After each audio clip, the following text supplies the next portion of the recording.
በተማሪ ጩልሌ አንዱን ፕሮቴስታንት ይጠይቀዋል። አንተ አለው አቤት። ጳውሎስ እዚህ ገላትያ 6 ላይ እኔ ለዓለም ከተሰቀልኩበት ዓለምም ለኔ ከተሰቀለበት ከኢየሱስ ክርስቶስ መስቀል በቀር ሌላ ትምክህት ከኔ ይራቅ ይላል። ጳውሎስ ለዓለም ተሰቅሏል እንዴ ብሎ ጠየቀው። ምክንያቱም እኔ ለዓለም ተሰቀልኩበት ይላል ይላል። አዎ አንብቦ ወረድ ብዬ አንብቦ አነበበ፣ ወረደ፣ ከፍ አለ። ነገሩ ባይገለጥለት ምን አለ መሰላችሁ? በጣም ያሳዝናል። ጳውሎስ ገና ዛሬ ሰዓት አለላችሁ ምን አላላውቀውም ቢ እኛ እኮ እንነግረው ነበር። እንኳን በሊቃውንቱ በሰንበት ተማሪው እንደኔ ባለ መናኛው የሚነገረው ነበር። ጳውሎስ ገና ዛሬ ሰዓት አለላችሁ። አብ ወወልድ ወመንፈስ ቅዱስ አሃዱ አምላክ አሜን። እንደ እግዚአብሔር ቅዱስ ፈቃድ በዚህች ምሽት የምንማርበት የትምህርታችን ርዕስ ከሺህ አንድ በሚል ርዕስ ይሆናል። እግዚአብሔር የልጆቹ ክብር ሲገለጥ ይወዳልና ዲያብሎስን ነፍሱን እንዳትነካ ስጋውን ግን በመከራም ብታሳልፈው የኢዮብ ክብር ይገለጣል። እኔን የሚያመልከኝ ስለ ሀብቱ እንዳልሆነ ይታወቃል አለና ዲያብሎስን ፈቀደለት መከራ እንዲያመጣበት። አንድ ነገር አስተውሉ ክርስቲያኖች፣ ዲያብሎስ እንኳን በሰው ልጆች ላይ መከራ ለማምጣት እግዚአብሔርን ይለምናል እኮ። ላልጸናው የተሰጠው ለጸናው ይከለከላል ብላችሁ ታስባላችሁ? አንድ እናንተ ፍረዱ። የወደቀው ለምኖ ማረክ ከቻለ ያልወደቀው መለመን አይችልም፣ ያልወደቀው ማስፈቀድ አይችልም ማለት ምንኛ ክህደት ነው ወገኖቼ። ይሄንን በሌላ ማስረጃ ላሳያችሁ። ጌታ በወንጌል በሉቃስ ወንጌል ምዕራፍ 22 ላይ ቅዱስ ጴጥሮስን እንዲህ አለው፣ ስምዖን ስምዖን ሆይ ሰይጣን እንደ ስንዴ ሊያበጥራችሁ ለመነ ይልላችኋል። ይኸው ማረጋገጫ። ሰይጣን እኮ ሰውን ለመጉዳት እግዚአብሔርን ይለምናል። እናንተ እንዴ ሰይጣን መለመን ከቻለ ሚካኤል መለመን ተነፈገው? ዲያብሎስ ለምኖ መከራ ማምጣት ከቻለ ቅዱስ ገብርኤል ለምኖ ከመከራ ማዳን አቃተው? ይህ ምንኛ ፍርደ ገምድልነት ነው። ይኸውላችሁ ለምን አስፈቀደና የኢዮብ ክብር እንዲገለጥ እግዚአብሔር ፈቀደለት። ደዌ ዘእሴት የክብር ደዌ እንዲመጣበት ፈቀደለት። ልጆቹን 10 ልጆቹን መታበት፣ ንብረቱን አጠፋበት፣ በቁስሉ መታው፣ ሚስቱን አከፋበት። ምንም ነገር ሳይቀረው ባዶውን ብቻ ከደዌው ጋር ብቻ ኖረ። ምን አይነት እጅግ የተከበረ ታላቅ ሰው ነው! ሚስቱ እንኳን ሳትቀር ጀርባውን አዞረችበት። የረዳቸው ሰዎች እንኳን ሳይቀር እሱ ሲመጣ እነሱ ይሸሹት ጀመረ። እንባውን ሲያየው አላስቻለውማ፣ ለቅሶውን ሲያየው አላስቻለውማ። ራራለትና መልአኩ እየበረረ መጣለታ። እየበረረ ይምጣልንማ። በዚህ ዘመን እንባችንን እየበረረ መጥቶ ያብስልን። ይራሩልናል ያልኳችሁ እኮ ለዚህ ነው። በባህሪ አይዛመደው፣ በቦታ አይቀራረበው። ሲያለቅስ ግን ሲያየው ወዮ ብሎ ሲጸጸት ሲያየው ግን አላስቻለውም። በሮ መጣና ከንፈሮቹን ነካካለት። በቃ ምንድነው የሚያሳየን? መላእክት አይችሉም እኛ ስንጎዳ ስናዝን አይችሉ፣ በረው ይመጣሉ፣ እንባችንን ያብሳሉ፣ ጸሎታችንን ያሳርጋሉ፣ ብሶታችንን ያርቃሉ።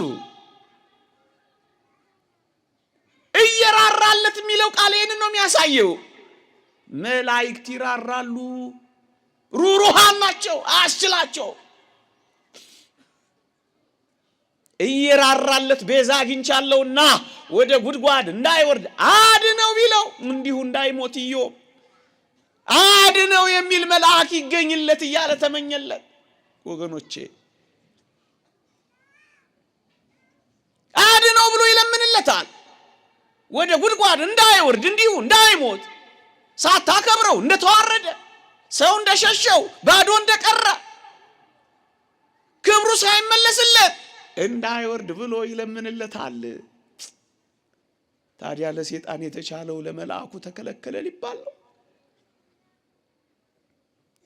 አንድ የእግዚአብሔር ቃል አንብብላችሁ ዕብራውያን ምዕራፍ 1 ቁጥር 14 ምን ይላል? ሁሉ መዳንን ይወርሱ ዘንድ ለማገዝ የሚላኩ መናፍስት አገልጋዮች አይደሉምን ይላል። ስለ መላእክት ሲያስተምር እኮ ነው ሐዋርያው ቅዱስ ጳውሎስ። ምን ያደርጋሉ? ሁሉ መዳንን ይወርሱ ዘንድ ለማገዝ ይላካሉ። አድነው ብሎ ይለምንለታል አለ። በሮ መጣለት አልኳችሁ። በሐዲስ ኪዳን ፍጹም በሆነችው አዲስ ኪዳንማ ገለጠው። ምን አለ? ሁሉ መዳንን ይወርሱ ዘንድ ለማገዝ የሚላኩ ናቸው አለ። መላእክት መዳናችንን እንድንወርስ የሚያግዙን ናቸው። ኦርቶዶክሳውያን መልአክ አያስፈልገኝም እንዴት ትላለህ? መዳንህን እንድትወርስ የሚያግዝህ ከሆነ ያስፈልጋል አያስፈልግህም? ግልጽ የእግዚአብሔር ቃል እኮ ነው የማይታበል። ለመዳንህማ መልአክ ያስፈልጋል። ይኸው ሁሉ መዳንን ይወርሱ ዘንድ ለማገዝ መዳናችንን እንድንወርስ መዳናችንን እንድንፈጽም መንግሥተ ሰማያት እንድንገባ ያግዙና ይረዱና ይደግፉናል። ጄሮም የተባለ የቤተ ክርስቲያናችን ሊቅ ትንቢተ ኢሳይያስን ሲተረጎም ምን አለ? ክርስቲያኖች በጸሎት ሲቆሙ አለ መልአካቸው አብሮ አጠገባቸው ይቆማል። እጆቻቸውን ሲዘረጉ አብሮ ይዘረጋል። ማረን ሲሉ ማራቸው ይላል፣ ያግዝሃል። ይሄንን እኮ ነው የሚለው።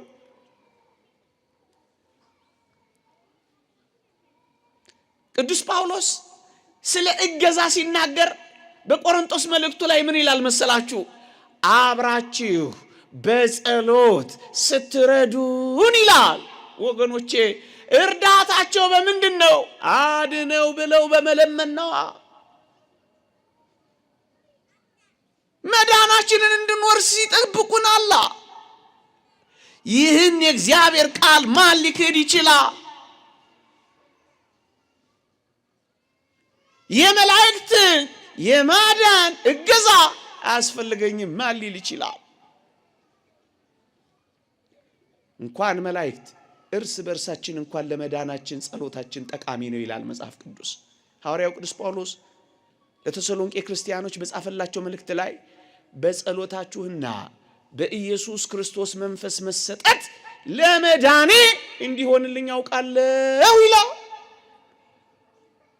ያንዳችን ለአንዳችን መጸለያችን እንኳን ለመዳናችን ጠቃሚ እኮ ነው። ኦርቶዶክሳውያን እንኳን የከበረው መልአክ ጸሎትና ልመና ሁሉ መዳንን ይወርሱ ዘንድ ለማገዝ መልአኬን እልካለሁ አለ። መልአክ ሁለት ሶስተኛ ማስረጃ ምን እንዳለ ታስታውሳላችሁ? ዙሪያዋን እስከ ኮተኩታት ፋንድያ እስካፈስላት ንፋሱን እስከከላከለላት አረሙን እስከነቅለላት በዚህች ዓመት ደግሞ ተዋት ብሎ ነው የተናገረው። እገዛ ነው እገዛ አይደለም። ዙሪያዋን እስከኮተኩተለት ፋንድያ እስካፈስላት ማለት እኮ ፍሬ እስክታፈራ ምን ላርጋት ነው? ልርዳት አይደለም? እዩ ሁሉ መዳንን የወርሱ ዘንድ ለማገዝ የሚላኩ ያለው እኮ ይሄንን ነው። ላግዛት፣ ዙሪያዋን ልኮትኩትላት፣ ላግዛ፣ ማዳበሪያ ላርግላት፣ ላግዛ፣ ንፋስ ልከላከልላት፣ ላግዛ፣ ውሃ ላጠጣት፣ ላግዛ፣ አረም ልቀልላት፣ ላግዛ፣ ሁሉ መዳንን የወርሱ ዘንድ ለማገዝ ይላችኋል። ይሄ ነው። ማን ነው ይሄ? ሁሉ መዳንን የወርሱ ዘንድ ለማገዝማ የተላከው ማን ነው? ማን ነው? ማን ነው? መልአክ ነው እገዛም ያደርግላት። አስታውሳለሁ እዚህ መጽሐፍ ቅዱስ ላይ አንድ ጥቅስ አለ ገላትያ ላይ እና አንድ ሰንበት ተማሪ ጩልሌ አንዱን ፕሮቴስታንት ይጠይቀዋል። አንተ አለው አቤት ጳውሎስ እዚህ ገላትያ 6 ላይ እኔ ለዓለም ከተሰቀልኩበት ዓለምም ለኔ ከተሰቀለበት ከኢየሱስ ክርስቶስ መስቀል በቀር ሌላ ትምክህት ከኔ ይራቅ ይላል። ጳውሎስ ለዓለም ተሰቅሏል እንዴ ብሎ ጠየቀው። ምክንያቱም እኔ ለዓለም ተሰቀልኩበት ይላል ይላል። አዎ አንብቦ ወረድ ብዬ አንብቦ አነበበ፣ ወረደ፣ ከፍ አለ። ነገሩ ባይገለጥለት ምን አለ መሰላችሁ? በጣም ያሳዝናል። ጳውሎስ ገና ዛሬ ሰዓት አለላችሁ ምን አላላውቆም ቢ እኛ እኮ እንነግረው ነበር። እንኳን በሊቃውንቱ በሰንበት ተማሪው እንደኔ ባለ መናኛው የሚነገረው ነበር። ጳውሎስ ገና ዛሬ ሰዓት አለላችሁ ምን አለ። እኔ ሕፃናትን በሰንበት ትምህርት ቤት አስተምር ነበር። አንድ ጥያቄ ስጠይቃቸው ሁሉም ሕፃናት እጆቻቸውን ያወጡላቸዋል። አንዱን ሰው መናቅ ያያላ አይመላኩ መልአኩ ነው አጠገባህላ ቀንም ማታም በፈረቃ እግዚአብሔር ያስጠብቃላ። አራተኛ ጸሎትን የቤተ ክርስቲያንን ጸሎት የሚያሳርገው ማን ነው? የእግዚአብሔር ነው አይደለም? በመሰዊያው በታቦቱ አጠገብ ሁሉ ጊዜ የእግዚአብሔር መልአክ አለ። 9 መላእክት ቤተ ክርስቲያን ይጠብቋታል ይላሉ ሊቃውን። 2 ከደጅ በር፣ 2 እዚህ ጋር፣ 2 ቅኔ ማህሌት፣ 2 ቅድስት ውስጥ፣ አንድ ደግሞ ቅድስተ ቅዱሳን ውስጥ 9 መልአክ አሉ። ዝም ብለህ ዘውዘው እንዳትል እጅህን ኪስ ቀጥ ዝም ብለህ እንዳትስቅ። መላእክት የከበቧት ናት። ጸሎት የሚያርገው በመላእክት እጅ ነው። እና የሚያሳርጉትን ጸሎት አያውቁትም ልትሉ ነው? ከአይን ጥቅሻ በላይ ፈጥነው ነው የሚደርሱት። በሚሻቸው ዘንድ ከፍጥነታቸው የተነሳ ፈጥነው ነው የሚደርሱት። በጣም በቅጽበት ፀሐይ እንኳን ወጣ ምድር ላይ እስክትደርስ ስንት ሰከንድ ነው ይፈጅባል? ስንት ጊዜ ነው ይፈጅባል? እናንተ ተማሪዎች፣ እናንተ ምሁራን እስኪ ንገሩ። ፀሐይ ስትወጣ ስንት ይፈጅባታል? 8 ሰከንድ ብቻ ነው የሚፈጅባት። የእግዚአብሔር መልአክ ከፀሐይ ክብር በላይ ነው። ፀሐይ እንኳን 8 ሰከንድ ከፈጀባት የእግዚአብሔር መልአክስ ብዙ እንዳይመስላችሁ። ይቆየን እንዳላደክማችሁ። ከሺህ አንድ ሆኖ የሚተረጉም መልአክ ቢገኝለት እየራራለት ቤዛ አግኝቻለሁና ወደ ጉድጓድ እንዳይወርድ አድነው ቢለው ስጋው እንደ ሕፃን ስጋ ይለመልማል፣ ወደ ግብዝና ወራት ይመለሳል። ማን ቢገኝለት? ቅመሱት ብለናቸው እንለፍ። እኔ ጎላ ሚካኤል የሚባል ቤተክርስቲያን ነው ማገለግለው። ከዕለታት አንድ ቀን እንዲሆነ አንዲት እህት ሰንበት ተማሪ መቃብር ላይ ትወድቅና ሽባ ትሆናለች። 14 ቀን እየተጠመቀች 2 ሱባኤ ጸሎት ተይዞላት በ14ኛው ቀን እንዲሆነላችሁ ተጠምቃ ስትወጣ በሰሜን በወንዶች አንቀጽ ሁላችንም ለምዶብን በየበሩ እንሳለም የለ። እሷንም ተሸክመዋት ልትሳለም ዙር ስትል እንደሸክም ብርሃናዊ እጅ ታያለች። እኔ ማገለግልበት ቦታ እያስቀደስን ማለት ነው። ብርሃናዊ እጅ ታያለች። ነይ አላት። እኔ አዎ ነይ። ትደነግጥና ውሰዱኝ በር ላይ ለሷ ነው ይታያል። ልክ በሩ ላይ እንደሄደች ያናገራታል። ዲያቆኑ ዕጣን ያመጣልሻል፣ እግርሽን አብሽው ትድኛለሽ ብሏት ይሄዳል። እኛ እያስቀደስን ነው። እግዚኦታ እያለ ዲያቆኑ ይሄድና ንፍቅ ዲያቆኑ የዕጣን አንኳሮች ከሙዳይ ውስጥ ይሰጣታል። እግሯን አበሰችው። አፍታም አልቆየች፣ እግሯ ተፈታ። እኛ እግዚኦታ ስንል እናቷና እሷ እልልታ ያሰሙ ነበር። ቅመሱት በሏቸው። ቅመሱትና ቼክ አድርጉት። ከስብከታችን በላይ ቅመሱትና አጣጥሙት በሏቸው። ከሺህ አንድ ይቆየ። የእግዚአብሔር ቸርነት፣ የእመቤታችን አማላጅነት፣ የመልአኩ ምልጃ በረከት ረድኤት አይለየን። በሃይማኖት በምግባር ያጽናን። አጽራረ ቤተ ክርስቲያን ያስታክስልን። አሜን።